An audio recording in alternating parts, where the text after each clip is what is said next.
Hello student, welcome to our YouTube channel सेनरा advance education. आज हम पढ़ने जा रहे हैं क्लास 5th की हिंदी की पाठ्य पुस्तक रेशम का लेसन 7, जिसका नाम है अंधेर नगरी चौपट राजा। बड़ी अच्छी कहानी है, बहुत ही इंटरेस्टिंग लेसन है ये आज का। तो इस कहानी को शुरू करने से पहले इस लेसन में आए कुछ हार्ड वर्ड मीनिंग, कठिन शब्दों के बारे में हम पढ़ेंगे। जैसे इस लेसन में आए खाजा। खाजा एक प्रकार की मिठाई को कहते हैं। टका, 2 पैसा, 2 पैसे को टका बोला जाता है। भीत, दीवार को बोला जाता है। तलब करना मतलब बुलाना। भिश्ती, भिश्ती मशक से पानी लाने वाले को भिश्ती बोला जाता है। मशक से पानी लेके आते हैं ये लोग। चौपट मतलब मूर्ख। सनद मतलब प्रमाण पत्र। मुताबिक मतलब अनुसार। सिरफिरे पागल। न्याय सही निर्णय। सहा साहूकार। सहा मतलब साहूकार को सहा बोलते हैं। उतावली जल्दी। भाव मतलब मूल्य, माजरा, घटना। तो ये थे इस लेसन में आए कुछ कठिन शब्द। Let's begin the lesson. यह खाजा की मिठाई क्या भाव है? टके की 1 सेर। टके की 1 सेर। हाँ, यहाँ सब कुछ टके सेर मिलता है। सुनकर गुरु का मुआशरे से फटे का फटा रह गया और चेले के मुंह में पानी भर आया। आगे चले तो गुरु ने एक मालिन से पूछा, पालक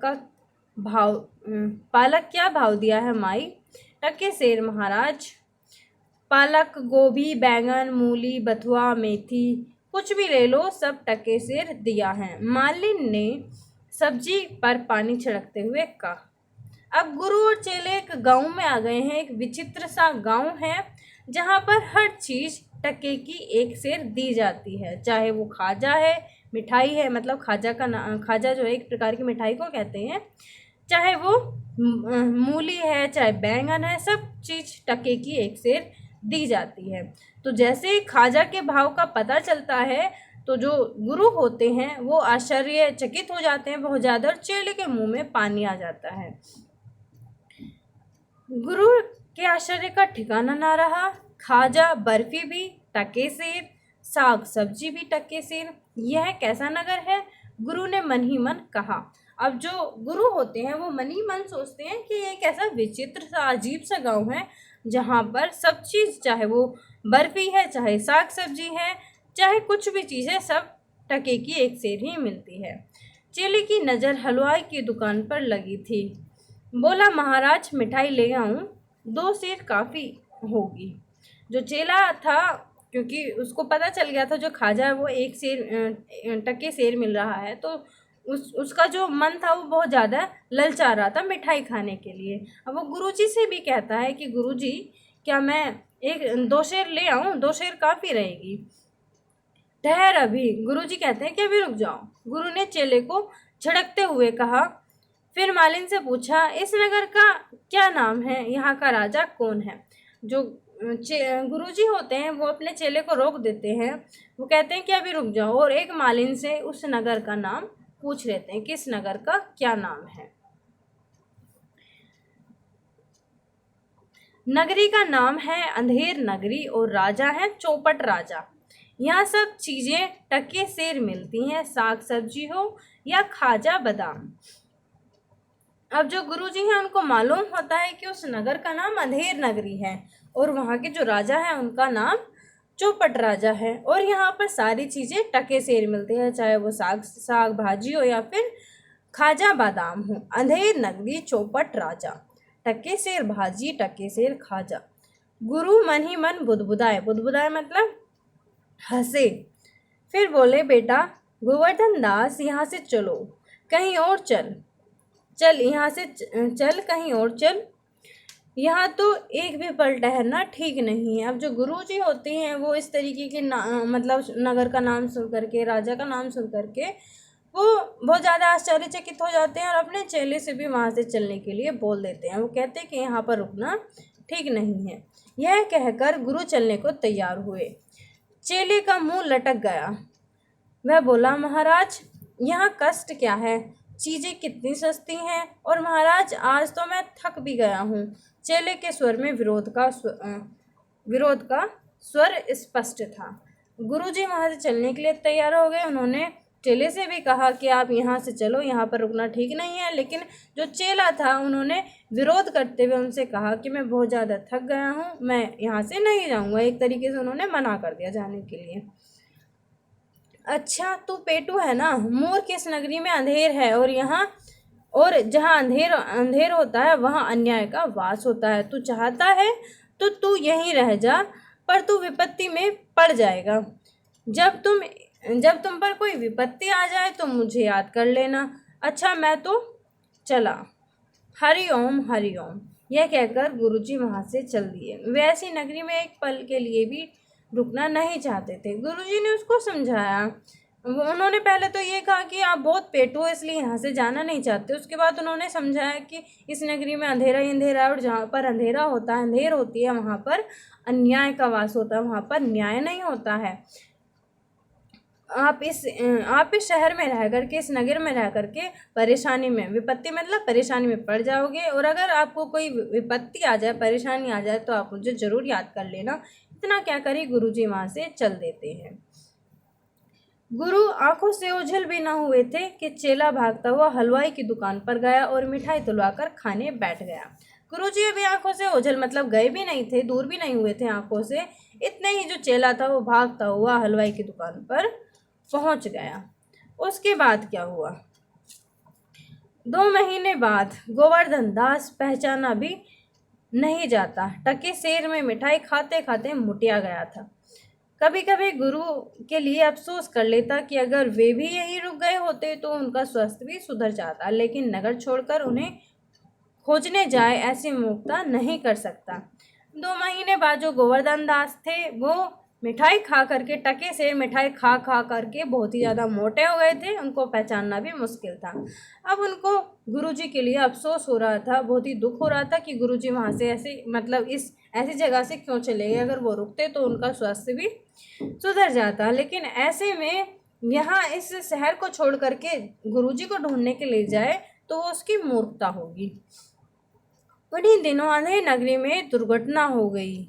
एक घटना घटित हुई। एक आदमी का मकान बन रहा था, उसकी भीत गिर गई और उसके नीचे एक बकरी दबकर मर गई। बकरी वाले ने राजा से फरियाद की। राजा ने भीत को तलब किया, पर भीत कैसे जा सकती थी? आया मकान का मालिक, उसने सफाई दी कि उसका कसूर नहीं है, कसूर कारीगर का है जिसने कच्ची भीत बनाई। कारीगर को तलब किया गया तो उसने भिस्ती का कसूर बताया। उसने मसाले में ज़्यादा पानी डाल दिया।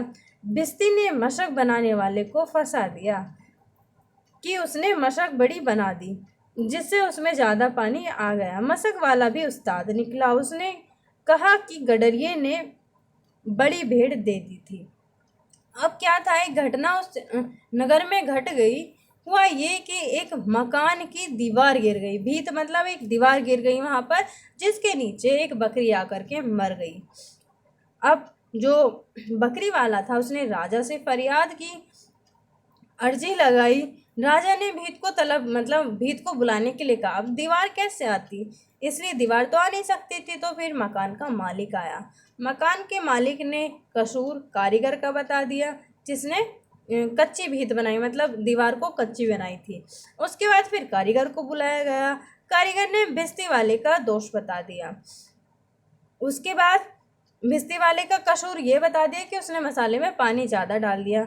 भिस्ती ने मशक बनाने वाले को फंसा दिया। जिसने मशक बनाई थी उसने उसका कसूर बता दिया कि उसने मशक बड़ी बना दी थी, जिससे उसमें पानी ज़्यादा आ गया। मशक वाला भी उस्ताद निकला। मशक वाला भी जो है बहुत ही ज़्यादा तेज निकला। उसने क्या किया, उसने कहा कि गडरिये ने बड़ी भेड़ दे दी थी। गडरिया इन सब का ताऊ निकला। उसने बेचारे कोतवाल को फंसा दिया कि कोतवाल की सवारी आने की हड़बड़ी में भूल से बड़ी भेड़ मशक वाले को दे दी और बेचारा कोतवाल फंस गया। उससे कोई जवाब नहीं बन पड़ा। कोतवाल को फांसी की सजा का हुक्म हुआ। अब इसमें कोतवाल फंस गया।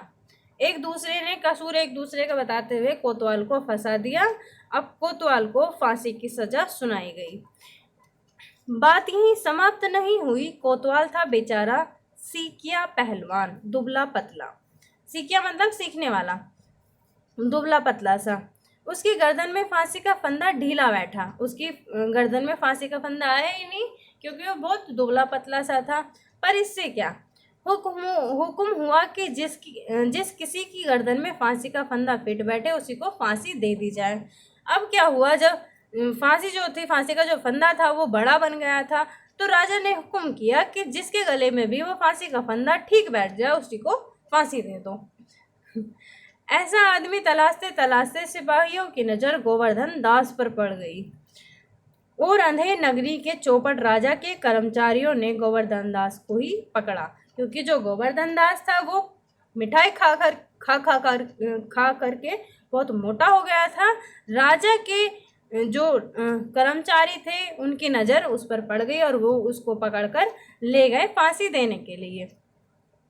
भीत गिरने से बकरी दबकर मर जाने के अपराध में यदि बेचारे गोवर्धन का कोई कसूर था तो सिर्फ इतना ही था कि उसकी गर्दन मोटी थी और उसमें फांसी का फंदा फिट बैठता था। अब उसे याद आई गुरु की चेतावनी। गोवर्धन दास बिलख कर रोने लगा, बचाओ गुरुजी बचाओ। अब भीत तो गिरी थी, भीत गिर करके बकरी मरी थी, उसमें गोवर्धन दास बेचारे का क्या कसूर। उसका कसूर बस इतना था कि वो उस नगरी में रुक गया और वो उसकी जो गर्दन थी वो मोटी हो गई, जिसमें फांसी का फंदा फिट बैठ रहा था, इसलिए उसको फांसी दी जा रही थी। अब जो गोवर्धन दास था वो बहुत ही ज़्यादा परेशान हो गया। उसने अपने गुरुजी को पुकारा, गुरुजी बचाओ, गुरुजी बचाओ। संयोग था या गोवर्धन दास की पुकार का चमत्कार, गुरुजी आ ही गए। वे देखते ही सारा किस्सा समझ गए। बोले, मूर्ख, यही तो होना था एक ना एक दिन, पर रो मत, आ इधर, फांसी से पहले मेरा आदेश आखिरी बार सुन। अब जो गुरुजी होते हैं वो उसको समझाते हैं, वो उन्होंने पहले भी उसको चेतावनी दी थी, अब वो बार फिर दोबारा से उसको कहते हैं कि ये तो आपके साथ होना ही था, क्योंकि यहाँ पर अन्याय, अंधेर नगरी है इसलिए अन्याय का यहाँ पर वास है। लेकिन वो फिर भी फांसी से पहले उसको अपना आखिरी उपदेश सुनाने के लिए बोलते हैं। सिपाहियों ने इस पुण्य कार्य में कोई आपत्ति तो नहीं की, पर उनके लिए एक नया झंझट अवश्य खड़ा हो गया। वह यह कि उपदेश देने के बाद गुरु और चेले में झगड़ा होने लगा। जैसे ही सिपाहियों ने उन दोनों को, मतलब गुरु और चेले को मिलवाया, तो उन दोनों में आपस में झगड़ा होने लगा, जिससे जो सिपाही थे उनकी विपत्ति बढ़ गई, उनकी परेशानी बढ़ गई। गुरुजी कहते थे कि फांसी पर हम चढ़ेंगे, चेला कहता था कि मैं चढ़ूंगा। दोनों में इसी बात पर बहस चलने लगी। हुक्म के मुताबिक फांसी तो एक को ही होनी थी। अब सिपाही राजा के पास पहुंचे। राजा को मजा आया तो वह उन सिरफिरे साधुओं को देखने पैदल ही फांसी स्थल पर आ पहुंचा। दोनों झगड़ रहे थे। वो कह रहे थे पहले मैं चढ़ूंगा फांसी पर, मैं चढ़ूंगा। गुरुजी कह रहे थे मैं चढ़ूंगा। चेला कह रहा था मैं चढ़ूंगा। जिसकी खबर राजा तक पहुंची, यह देखने के लिए राजा फांसी के स्थल तक आ गए। गुरु चेले में झगड़ा चल रहा था। राजा ने पूछा क्या बात है, क्या झगड़ा है? फांसी एक को लगेगी, यह हमारा न्याय है। अब झगड़े को देख करके राजा ने फिर से एक न्याय सुना दिया कि फांसी तो एक को ही लगेगी, दोनों को नहीं लगेगी। चेले को एक और हटाते हुए गुरु बोले, बात यह है महाराज, आपसे क्या छिपाना, आज इस घड़ी में जो फांसी पर चढ़ेगा वही अगले जन्म में राज्य का राजा बनेगा। तो जो गुरुजी होते हैं वो बताते हैं राजा को कि हम आपसे क्या छुपाएं, आपको तो बताना ही पड़ेगा। वो बताते हैं कि जो भी इस घड़ी में, इस पल जो भी फांसी पर चढ़ेगा वो अगले जन्म में इस राज्य का राजा बनेगा, इसलिए हम दोनों फांसी पर चढ़ने के लिए लड़ रहे हैं। तुम दोनों के मुंह में पानी भर आया, यही बात है ना? सिपाहियों, हटाओ इन दोनों को, हमारा राज्य है, हम ही राजा बनेंगे, हमारे होते कोई और राजा नहीं बन सकता। हमारा हुक्म है कि इन दोनों साधुओं को यहाँ से भगा दो और हमें अभी इस घड़ी फांसी पर चढ़ा दो, हमें अगले जन्म में अपने राज्य के राजा बनेंगे। राजा के फांसी घर की ओर राजा ने फांसी घर की ओर बढ़ते हुए उतावली से सिपाहियों को हुक्म दिया। अब जब राजा को ये पता चला कि वो दोनों इस बात पर लड़ रहे हैं कि अगले जन्म में जिसको फांसी लगेगी वही उस अगले जन्म में उस राज्य का राजा बनेगा, तो जो राजा होता है वो और भी ज़्यादा उतावला हो जाता है और सिपाहियों को वो खुद को ही फांसी लगाने का हुक्म दे डालता है कि मुझे ये फांसी लगा दो, ये राज्य हमारा है और अगले जन्म में भी हम ही यहाँ के राजा बनेंगे।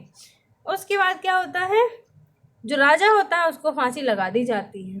गुरु की चतुराई काम कर गई और इस प्रकार उस राज्य के निवासियों को मूर्ख राजा से छुटकारा प्राप्त हुआ। जो राजा था वो फांसी पर चढ़ गया था, कसूर किसका था और सज़ा किसको मिली, किसको सुनाई गई। तो ये थी आज की कहानी, बड़ी ही इंटरेस्टिंग कहानी थी।